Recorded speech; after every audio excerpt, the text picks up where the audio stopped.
बिस्मिल्लाहिर्रहमानिर्रहीम। अस्सलाम वालेकुम व्यूअर्स। आज जो मेरा लेक्चर है, जो मैंने टॉपिक सेलेक्ट किया है, वो पाकिस्तान अफेयर्स के हवाले से है। उसका नाम है खुतबा अल्लाहबाद 1930। ये 29 दिसंबर 1930 पे हुआ था and it was done by doctor Allama Mohammad Iqbal साहब। चलें कुछ इसके ऊपर थोड़ा सा इंट्रो को जान लेते हैं हम लोग। Allahabad address. The concept of Pakistan is in the light of Iqbal Allahabad address. Pakistan के का जो एक ख़याल था वो अल्लामा इकबाल के खुतबे में कैसा था वो ख़ुद बयान करेंगे, जो हम आगे जानेंगे। अल्लामा Iqbal's presidential address to the 25th session of the All India Muslim League that was made at Allahabad in December 29, 1930, commonly known as Allahabad address. Allama Iqbal का जो एक सदारती खिताब हुआ था वो था ऑल इंडिया मुस्लिम लीग के 25वीं सेशन में, जो 29 दिसंबर 1930 को हुआ। उसी को जो है अल्लाहाबाद एड्रेस खुतबा अल्लाहाबाद कहा जाता है। holds a great significance in the Pakistan movement because in this address he conceptualized the idea of a separate homeland for the Muslims। यही वो जगह थी, यही वो खुतबा था जिसमें उन्होंने जो है अपना कॉन्सेप्चुलाइज किया पाकिस्तान के हवाले से, उनका क्या विज़न था वो बताया। Poet philosopher Allama Iqbal had a clear vision and profound outlook regarding the future of Indian Muslims. वो क्लियर थे पूरी तरह से और उनके पास ख़यालात थे, नज़रियात थे कि किस तरह से जो है इंडियन मुस्लिम्स को कैसे जो है ना क्या मिलना चाहिए। लाइक जिन्ना की तरह, he had passed through stages of political evolutionary growth to arrive at the conclusion that the best alternate for Muslims was to have a separate homeland of their own। वो भी जिन्ना की तरह जो है एक सियासी अर्तका से गुजरे थे। अर्तका कहते हैं ग्रेजुअल प्रोसेस ऑफ डेवलपमेंट, या फिर जब भी आपकी रफ्ता रफ्ता जो है अप्रोच, आपकी सोच डेवलप हो, इससे भी एवोल्यूशन ही कहते हैं। तो वो एक नतीजे पे पहुँचे थे कि मुसलमान जो इंडिया में रह रहे हैं उनका जो आखिरी मकाम है वो यही हो सकता है कि उनकी एक अपनी अलहदा रियासत हो। इकबाल साहब के हवाले से आप ये देख लें, सामने लिखा है कि poet, visionary, leader and philosopher. भाई वो पोएट भी थे, शायर भी थे, विजनरी लीडर भी थे और फिलोसोफर भी थे। इनके लाइफ के 3 फेसेस हैं। फर्स्ट फेस में जो उनकी लाइफ का यूँ समझ लें कि टीन एज तक चले जाएंगे। सेकेंड फेस में जो है हम चले जाएंगे जब वो यूरोप गए to study there. Third phase में हम जाएंगे came back to India 1908 onward, 1908 और उसके बाद अब इंडिया आके उन्होंने क्या क्या किया, वेस्ट में क्या हुआ और 1905 में क्या हुआ। फर्स्ट फेस पे आ जाते हैं। Reasons for the decline of Muslims and he focused on Indian nationality. Indian nationality पे भी इन्होंने जो है फोकस रखा। उसके अलावा मुसलमान इतना पीछे क्यों हैं, इस बात पे भी फोकस रखा। Resolving differences, removal of differences, he wrote Bang-e-Dra तरानाए Hind. अब इन्होंने बांगे दरा लिखा और तरानाए हिंद लिखा, जिसमें इन्होंने बड़ी कोशिश की कि हिंदू मुस्लिम जो यूनिटी है वो प्रमोट हो और दोनों साथ रहें, लेकिन ऐसा हुआ नहीं। सेकेंड फेज में आ जाते हैं 1905 से 1908, 1905 से लेकर 1908 तक। ही अप्रिशिएटेड क्वेस्ट फॉर नॉलेज। अब ये क्या कह रहे हैं कि ये अप्रिशिएट कर रहे हैं नॉलेज यानी इल्म की तलाश को। कहाँ पर? वेस्ट वालों को। Their efforts for innovation and change. उनकी जो कोशिशें थी इनोवेशन और तब्दीली वगैरह के लिए इन द वेस्ट, उसको भी अप्रिशिएट किया। He criticised materialism, capitalism, unlimited competition. इन्होंने वेस्ट में जो मटेरियलिज्म था, कैपिटलिज्म आपको पता होगा शाहूकार शाही को कहते हैं, जिसमें अमीर और भी अमीर होता जाता है और गरीब बदतर हालात में चला जाता है। और जो गैर महदूद बेहद जो मुकाबला था उसको भी ये क्रिटिसाइज़ करते थे। At last he started thinking philosophy and scientifically about the Muslims. आखिरकार इन्होंने सोचना शुरू किया फ़लसफ़े की बुनियाद पे और साइंसी बुनियादात पे मुसलमानों के हवाले से। थर्ड फेज में आ जाते हैं 1908। came back to India। 1908 में ये इंडिया वापस आए, सब कॉन्टिनेंट आए। तो सबसे पहले जो ये जिस चीज़ से ये अटैच हुए वो रिलीजन के साथ हुए, इस्लाम के साथ ये क्लोज हो गए बहुत ज़्यादा। तौहीद, oneness of God, kept Muslim under attention, central position of Islam, united उम्मा की बात हो रही है। An ideal leader, holy prophet Mohammad peace be upon him, इसको भी उन्होंने स्टडी किया।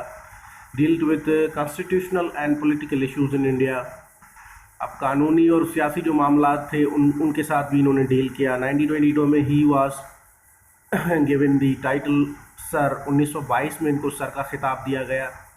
1927 Iqbal was elected to Punjab legislative council, 1927 में इनको मुंतखब किया गया पंजाब लेजिस्लेटिव काउंसिल में। देखिए इनके तीनों फेसेस हैं, आप देख सकते हैं कि पहले में ये कहाँ से इंडिया में हिंदू मुस्लिम यूनिटी को प्रमोट कर रहे हैं, दूसरे में फिर ये वेस्ट में गए और उन्होंने वेस्ट को थोरोली स्टडी किया कि क्या वहाँ चल रहा है, किस तरह से निज़ाम चल रहा है, और तीसरा यहाँ पर आए तो अपने मज़हब, सियासत और कानूनी मामलात पे गौर दिया। सो मूविंग फॉरवर्ड, अब देखते हैं कि he had delivered lectures on Islam in 1928 and 1929 in Aligarh, Hyderabad and Madras. 1929 में इन्होंने अलीगढ़, हैदराबाद और मद्रास में इस्लाम के हवाले से लेक्चर्स दिए।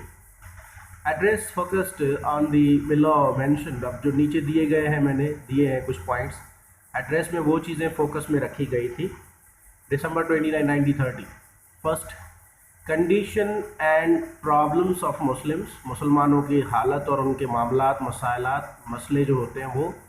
He elaborated how Islam can play a significant role in their lives, इन्होंने जो है बयान किया कि किस तरह से इस्लाम जो है लोगों की ज़िंदगी में एक अहम रोल प्ले कर सकता है। Suggested solutions to counter problems, मशवरे दिए, हल दिए, किस चीज़ के लिए, मसाइल के लिए। ही सेड, इन्होंने कहा कि सब continent is not a country, सब कॉन्टिनेंट बड़े सग़ीर जो है वो कोई मुल्क नहीं है। ये वो सही कह रहे थे क्योंकि बहुत बड़ा था। आज का जो बांग्लादेश है, आज का पाकिस्तान, बर्मा के कुछ हिस्से, चाइना के कुछ हिस्से और पूरा हिंदुस्तान मिला लें तो ये आधा जो है ना एशिया बन जाता है, लगभग आधा नहीं भी तो मेरे ख्याल से तकरीबन 25% से तो ऊपर ही होगा। तो इसको बड़े सग़ीर कहा जाएगा, ये स्टेट कोई नहीं है और इसमें मल्टीपल जो है नेशनैलिटीज़ रहती हैं, नेशंस रहती हैं। तो ये मुस्लिम को जो है नेशन कहते थे, अच्छी बात है। कोई कम्युनिटी भी थी लेकिन माइनॉरिटी के तौर पे आइडेंटिफाई हो ये वो नहीं चाहते थे। There is no difference between religion and politics, देखें हमारा जो इस्लामी निज़ाम है उसके पास एक बेहतरीन सियासी निज़ाम है। तो ये कह रहे थे रिलीजन और पॉलिटिक्स एक ही है, हमारे पास अपना है, रिलीजन में ही पॉलिटिक्स भी है। और वेस्ट का जो पॉलिटिक्स सिस्टम है वो नेचुरल नहीं था, मैनमेड था, इसलिए वो उनको पसंद नहीं आया। To be frankly I also dislike the western political system. अब आते हैं तीसरी पे, Islamic political system is natural, जो मैं आपको बता चुका हूँ। Western political system is unnatural, वो नेचुरल नहीं है। Muslims as a nation but not a community और माइनॉरिटी, मुस्लिम कोई कम्युनिटी या माइनॉरिटी नहीं है, वो एक कौम है। He defined the Muslims of India as a nation and suggested that there could be no possibility of peace in the country unless and until they were recognized as a nation, and under a federal system, the Muslim majority units were given the same privileges that were given to the Hindu majority units. अब आपने यहाँ पे गौर करना है ये कह रहे हैं कि मुसलमानों को उनकी पहचान दी जाए कि वो मुस्लिम जो है एक नेशन है, कोई माइनॉरिटी नहीं है, और उनको उनके हकूक़ मिलने चाहिए वफाकी निज़ाम के तहत, और वही हकूक़ मिलने चाहिए जो दूसरे सूबों को मिल रहे हैं जहाँ पे हिंदू मेजॉरिटी में है। It was the only way in which both Nations could prosper in accordance with their respective cultural values.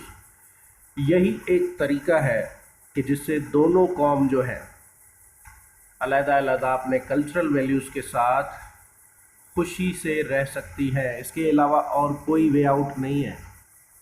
अब आ जाते हैं हम अपने मेन पॉइंट पे, ये इन इलाहाबाद एड्रेस 29 दिसंबर 1930। He rejected the western concept of a composite Indian nationalism in an unapologetic manner. इन्होंने कोई अफसोस नहीं किया और western concept of composite Indian nationalism था उसे जो है खारिज किया, रद्द ठहराया और इन्होंने रिजेक्ट कर दिया। He argued with full emphasis on his command that, अब इन्होंने जो है दलील पेश की, बड़ी शिद्दत के साथ दलील पेश की, वो ये नीचे लिखी हुई है, आप देख सकते हैं।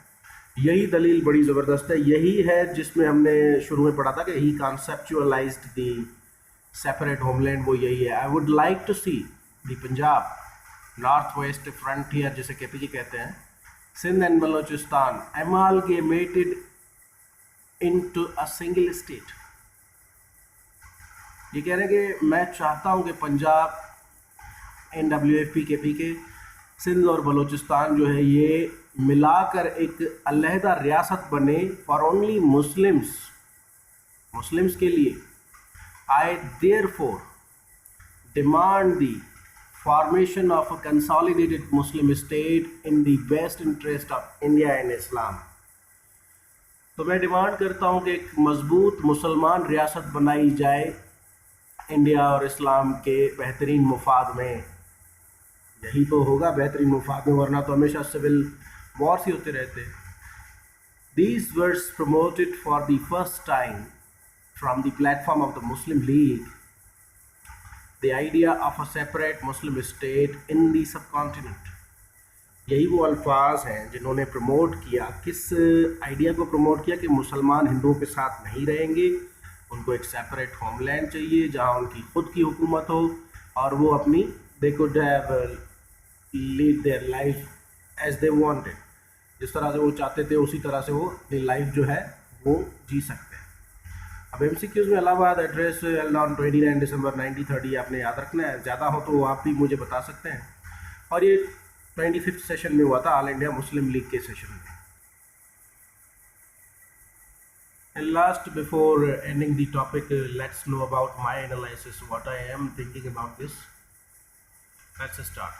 Allahabad Address, 29 December 1930. Allama Iqbal was a visionary leader. However, he realized the conditions of Muslim and examined the Western system. At first, he advocated Muslims as a nation and persecuted his feasible vision that laid the foundation of a separate Muslim homeland. So he is referred as the spiritual father of Pakistan. Allahabad Address 29 दिसंबर 1930। अल्लामा इकबाल एक visionary leader थे, उन्होंने realise किया मुसलमानों की हालत को और मुआयना किया वेस्टर्न सिस्टम का। तो पहले तो इन्होंने मुसलमानों को एज अ नेशन जो है पेश किया कि भाई हम एक कौम है, कोई माइनॉरिटी नहीं है। फिर अपना एक विज़न पेश किया जो एक बुनियाद बना पाकिस्तान की, इसीलिए उनको स्पिरिचुअल फादर, रूहानी बाप भी कहा जाता है पाकिस्तान का। He rejected western concept of the nation state in Europe. Nation state Europe में जो सिस्टम आया था वो IR, इंटरनेशनल रिलेशंस या इंटरनेशनल लॉ में आप पढ़ सकते हैं। तो इन्होंने ये इन सब चीज़ों को, यूरोपियन वेस्ट वाले जो भी रूल्स थे, कानून थे, गवर्नमेंट थी, सिस्टम था, उसको रिजेक्ट किया। Because it gave birth to secularism, a philosophy that declared religion outside the purview of the state. क्योंकि इससे जो है ना सेक्युलरिज्म जो है बर्थ ले रहा था, पैदा हो रहा था। As such religion came to be confined to private life only. और इससे क्या हुआ कि रिलीजन जो है सिर्फ प्राइवेट लाइफ तक महदूद रह गया। Iqbal rejected these concepts and came up with his idea of a state that was in conformity with Islamic ideology। और उन्होंने इसे रिजेक्ट करने के बाद एक ऐसी स्टेट का जो है कॉन्सेप्ट रिप्रेजेंट किया जिसमें इस्लामिक आइडियोलॉजी भी हो, क्योंकि हम मुस्लिम हैं तो ये हमारे लिए ज़रूरी भी था। इसमें आप नीचे देखें, एनालिसिस के नीचे बिल्कुल लिखा हुआ है, मैंने कुछ सीरीज ऑफ इवेंट्स जो है कनेक्ट किए हैं। United India came in touch with western nation state system, उसके बाद रियलाइज़ किया उन्होंने सर्कमस्टेंसेस ऑफ और Muslim in India, became familiar with the religion, मज़हब के साथ वाकिफ़ हुए, presented vision of Muslim separate homeland with federal form of government founded under Islamic ideology। देखिए, सबसे पहले मैं आपको आज लास्ट में एक चीज़ कहना चाहूँगा कि आप जब किसी एग्ज़ाम में बैठते हैं तो आप अगर फेल हो जाए तो एक्चुअली आप फेल नहीं होते, अगर आप फिर से ट्राई करें, फिर से कोशिश करें, तो आप फेल नहीं होते। फेल आप तब होते हैं जब आप कोशिश करना छोड़ देते हैं। So I suggest you all, do not give up, keep trying unless you gain success. जब तक कामयाब ना हो आप रुके नहीं, चलते रहें। ये फेलियर तो लाइफ का हिस्सा है, आते ही रहते हैं। उसके अलावा ये कहूँगा कि मेरे चैनल को आप सपोर्ट करें, इसको शेयर करें आगे। बेसिक आइडियाज़ और क्लैरिटी लाने की मैं पूरी कोशिश कर रहा हूँ। मेरे पास जितने भी अवेलेबल रिसोर्सेज हैं मैं यूज़ कर रहा हूँ। इसके लिए कोई भी मैं स्पेशल टूल्स नहीं लेना चाहता। और बुक पे लिखा है, क्योंकि आप भी बुक पे ही नोट्स बनाएंगे, तो ये मेरे ख्याल से ये ज़्यादा कंपैटिबल रहेगा। तो सब्सक्राइब करें, लाइक करें, कमेंट करें। In last, best of luck you all and अल्लाह हाफिज़।